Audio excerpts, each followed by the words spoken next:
통의 전화를 받은 거예요. 진짜 경매에 넘어간다고. 물려받은 돈이 1000만 원도 안 돼요. 견제 받은 금액이 네, 1000만 원도 안 돼요. 제가 인생의 바닥을 맛봤죠. 직장도 없고 모아놓은 돈도 없는데 집도 날아갔고. 어마.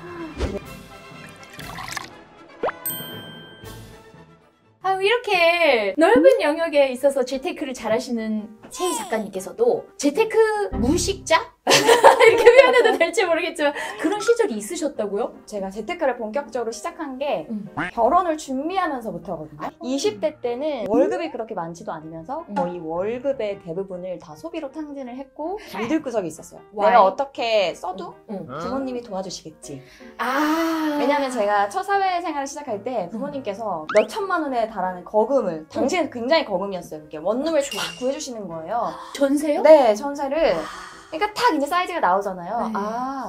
내가 열심히 모으지 않아도 부모님이 서포트를 해주시네? 그렇네. 그러면서 약간 해이해진 마음으로 조금 살았던 것 같아요. 그래서 그때는 케이블 방송국에서 일을 할 때였는데 뭐 세금 다 떼고 나면 한 뭐 170만 원? 월급? 그런 거 이것저것 쓰고 뭐 하고 나면 진짜 저축할 수 있는 돈이 없었고 이사를 갈수록 전세 규모가 커지는 거예요. 2년에 한 번씩 이사 가면 우리가 왜 물가가 오르잖아요.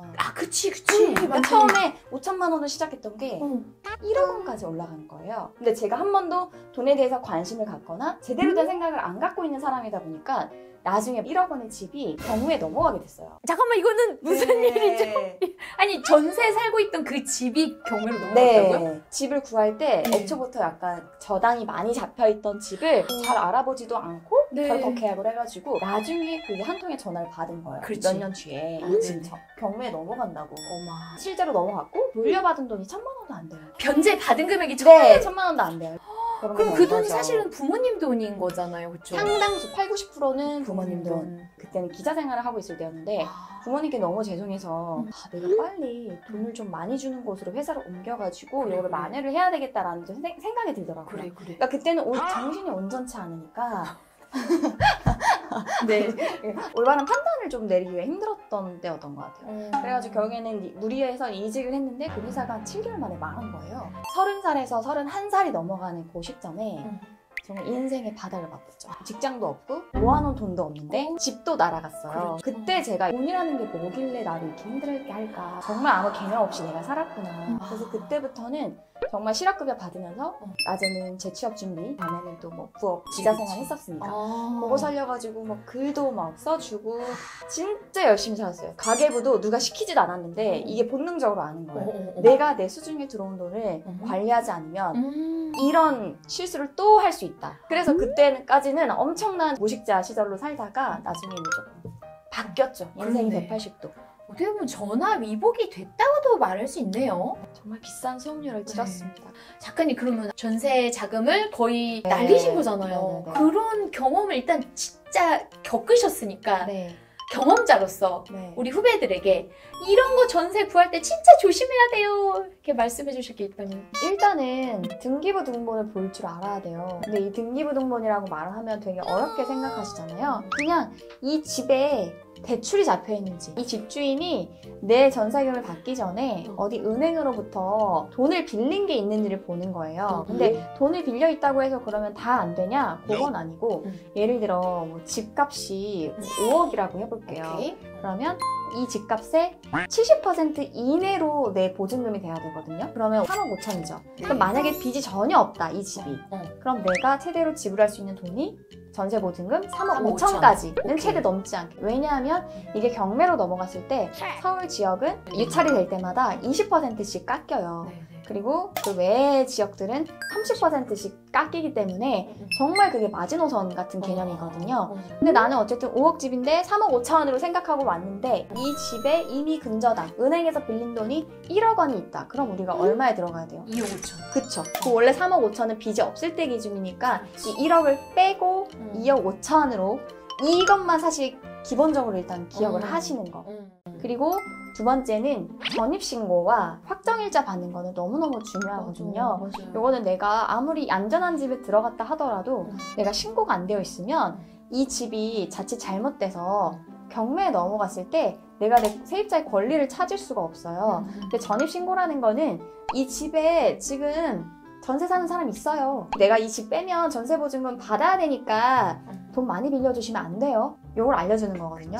은행한테. 그래서 그거를 반드시 그 잔금을 치르시는 날 동사무소 가셔가지고 확정일자 전입신고 2가지가 다 있으셔야 돼요. 복잡한 거 다 필요 없고 70% 이내에서 내가 들어갈 수 있는 집 구하고 중개사분이 확인을 해주시겠지만 스스로도 계약하는 날 다시 한번 뽑아가지고 확인하시고 잔금 치르는 날에 바로 전입신고 확정일자 요거까지만 하셔도 일단은 기본은 되고 정 불안하다 하시면 보증보험을 가입하는 게 있어요. 근데 가입이 보통 약간 이 불안한 집을 안 해주거든요. 그 집이 만약에 보증보험 가입이 된다 하시면 그게 조금 안전한 집이에요. 그거는 좀 수수료가 들긴 해요. 몇십만 원씩 들긴 하지만 그래도 나중에 만에 하나를 대비해서 그 정도는 집으로 하는 게 마음 편하고 또 너무 마음에 드는데 집이 근저당이 너무 딱 그만큼 돼 있어서 불안하다. 반전세를 하셔가지고 그 불안한 만큼 보증금을 좀 낮춘 다음에 내가 월세 10만 원, 20만 원이라도 포함하시는 게 오히려 그게 더 돈을 버는 걸 수 있다. 우리 작가님 부러운 게 쉬는 초에 집을 마련을 하셨단 말이에요. 근데 이 3가지를 안 하니까 그게 가능했다고요? 결혼하고 한 1년 몇 개월 정도 지났을 때 집을 샀거든요. 네. 근데 제가 이제 시드머니가 별로 없다 보니까 결혼 준비할 때 혼수, 예단 흔히들 하는 다이아몬드 반지? 그런 것들 거의 안 했어요. 저는 그래서 지금 결혼 반지가 커플링 말고는 없어요. 근데 없어도 됩니다. 안 차요, 어차피. 아, 그래? 결혼하고 안 맞아. 제가 얼마 전에 한번 채우는데 안 들어가. 안 하길 잘하신 것 같아요. 그런 비용만 해도 몇 천씩 아낄 수 있는 거예요. 우리가 궁극적으로 살고자 하는 인생이 있잖아요. 좋은 집, 안락한 곳에서 경제적으로 좀 여유롭게. 이런 거에 좀 포커스를 맞춰서 조금 쓸데없는 비용들을 많이 줄였던 게 내 집 마련을 할 수 있었던 비결이라면 비결이었던 것 같고 그리고 사실 그 당시에도 시드는 없었지만 계속 임장을 다녔어요. 아무리 입지 좋다라고 해도 이 부부가 이 집에 마음에 들어야 되거든요. 그렇죠. 아, 우리 남편은 교통 편리한 게 우선이구나. 아내 같은 경우에는 대단지고 단지 안에 쾌적한 걸 좋아하는구나. 이런 것들을 사실 연습할 수 있는 과정이었던 것 같아요. 그래서 나중에 마음에 드는 집이 나타났을 때 집 보고 그 다음날 바로 가서 계약을 했거든요. 사실 임장이 진짜 도움이 많이 되는 것 같아요, 제가 봐도. 근데 막상 나기가 쉽지 않거든요. 한여름에 임장해보셨어요? 죽어요. 한여름도 해봤고 근데 한겨울에도 해봤어요. 오! 아니 데리고. 네, 군밤장수 모자도 내리시고 차로 간다 하더라도 여기를 돌아보게 해야 되잖아. 단지를 가봐야 그치, 되잖아요. 발로 걸어 다녀야 되잖아요. 네. 그러면 혹시 임장 갈 때 주의점 이런 거 있나요? 헛수고를 안 하려면 내가 가서 어떤 부분을 봐야 되는지 미리 온라인에서 볼 수 있는 걸 다 확인하고 가는 게 좋고 그 이렇게 수첩 같은 거에 본인의 체크리스트라거나 그런 것들을 바로바로 기록해서 나중에 아 여기 그랬지 이렇게 해가지고 좀 최종적인 판단을 내릴 수 있는. 가서 하려면은 덥고 춥고 이러면 힘드니까. 아니면 요새는 커플분들도 임장을 많이 다니세요.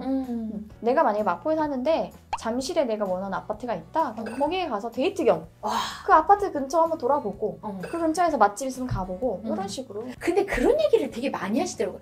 임장 간 김에 뭐 데이트를 하고 뭐 이런다는데 저는 임장을 가면 이미 기가 다 빨려서 데이트를 못 해요. 근데 우리가 어떻게 해야 이제 나이가 이제 나이가 있잖아요.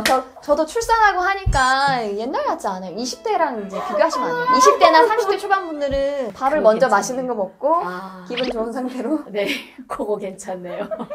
아, 근데 결론은 나이가 맞는 것 같습니다. 네. 또 듣다 보니까 작년까지는 집이 있었는데 지금은 무주택자라고 하셨는데 재테크 차원에서 그렇게 하신 거예요? 아, 그게 원래 처음에는 갈아타려고 계속 준비를 했었는데 네. 최종적으로 가고 싶은 아파트가 있을 거 그럴 아니에요? 있겠죠. 예. 근데 여기는 어떻게 해도 못 가요. 예를 들어 제가 자산이 5억인데 20억짜리를 당장 갈 수 없잖아요. 그러면 내가 지금 현실적으로 대출을 동원해서 갈 수 있는 데가 예를 들어 뭐 10억이라면 이 10억을 먼저 거쳐서 가야 되는데 네. 이 부동산 이제 규제가 좀 바뀌면서 이 갈아타는 비용 자체가 너무 커진 거죠. 그래서 나중에는 남편이랑 이제 허심탄회 얘기를 했죠. 다음에 부동산이 언젠가 조금 다운되거나 조정되는 네. 그런 시기가 언젠간 오긴 오니까 네. 계속 모니터링은 하자. 그러면 우리가 이 돈으로 주식을 좀 더 공격적으로 해보자.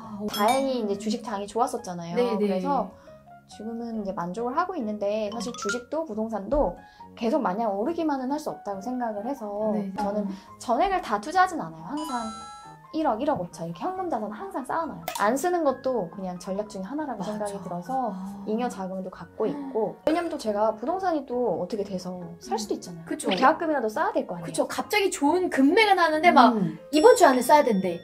그런 분들 빨리 부동산 매물 내놓으시고 연락 주시기 바랍니다. 이거 뭐죠?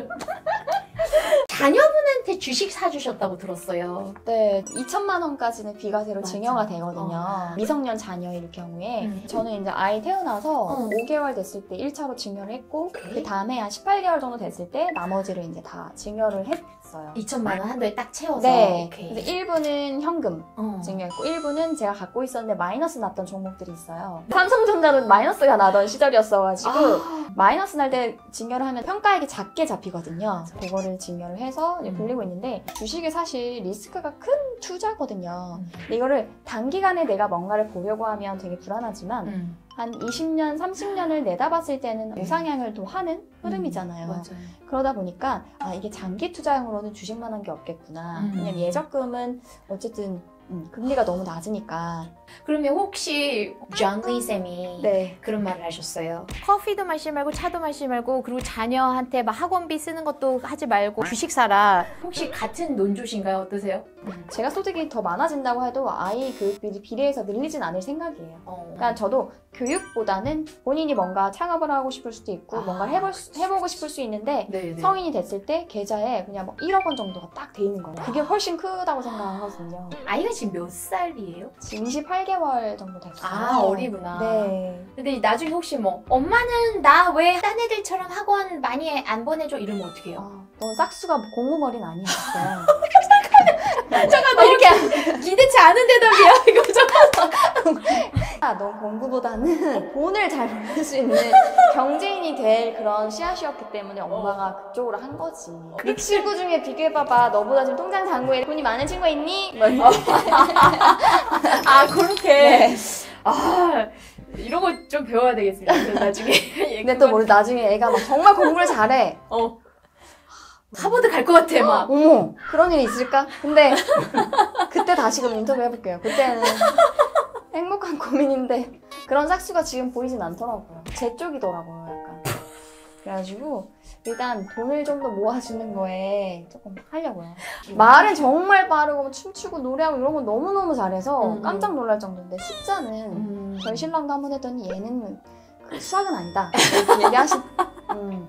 그래서 아직은 공부 쪽은 아니구나를 약간 보면서 이제 하고 있죠. 뭐 다 공부할 필요가 있나요? 네, 사실 없어요. 그럴 필요 없어요. 저도 뭐 그렇게 네. 크게 공부를 잘하진 않았어서. 그러게 뭐. 네. 자 그리고 혹시 작가님 네. 주식 시작할 때 이거 모르면 절대 안 돼 여러분. 네. 알려주고 싶은 거 있으세요? 모르는 거에 투자 안 하셨으면 좋겠어요. 전문가가 어떤 종목들을 뭐 얘기할 수 있잖아요. 네네. 장기 투자 종목 이렇습니다. 맞아. 괜찮아요. 한번 보세요 했을 때 최소한 그 기업이 어떤 기업인지 재무제표, 매출이 잘 나오고 있는 기업인지 이 정도는 좀 오셨으면 좋겠어요. 왜냐하면 이게 약간 저의 경험담인데 제가 증권사에서 3년 정도 일을 했거든요.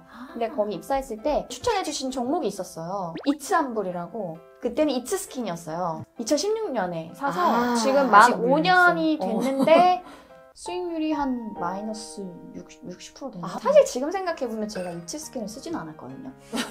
그렇잖아요. 아모레나 LG생활건강에서 그렇지. 나오는 이런 것들 썼는데 맞네. 그때는 그냥 뭔가 주식에 내공이 있는 사람이 얘기해주는 종목이니까 별로 알아보지도 않고 그 덜컥 사버린 거예요. 그게 지금까지 제가 물려있거든요. 근데 초보분들은 어쨌든 시작 자체를 본인의 연관성이 있는 거는 괜찮아요. 내가 자주 사먹는 어떤 뭐 제품이라던가 자주 쓰는 어떤 뭐 핸드폰이라던가 이런 건 되는데 남의 말만 믿고 바로 이렇게 섣부르게 투자하는 거는 제가 해보니까 망하더라고요.